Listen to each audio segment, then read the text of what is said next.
izinkan kami untuk membacakan acara kita pada. Inilah 300 guru dari tingkat SD, SMA sederajat di Kabupaten Ogan Ilir yang dikerahkan untuk mengawasi pelaksanaan ujian calon pegawai negeri sipil daerah Kabupaten Ogan Ilir 3 November mendatang.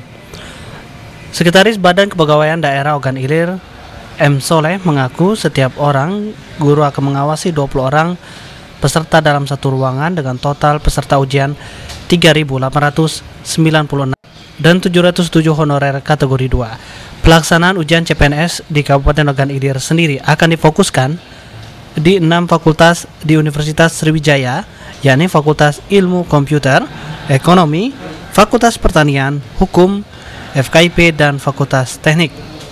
Dipilihnya Universitas Sriwijaya sendiri diharapkan dapat mengakomodir semua peserta yang terfokus dalam satu wilayah yang tidak jauh. Lebih lanjut, Soleh mengatakan guru yang dipilih sebagai pengawas merupakan guru yang berstatus sebagai pegawai negeri sipil. Ahmad Romawi, PAL TV.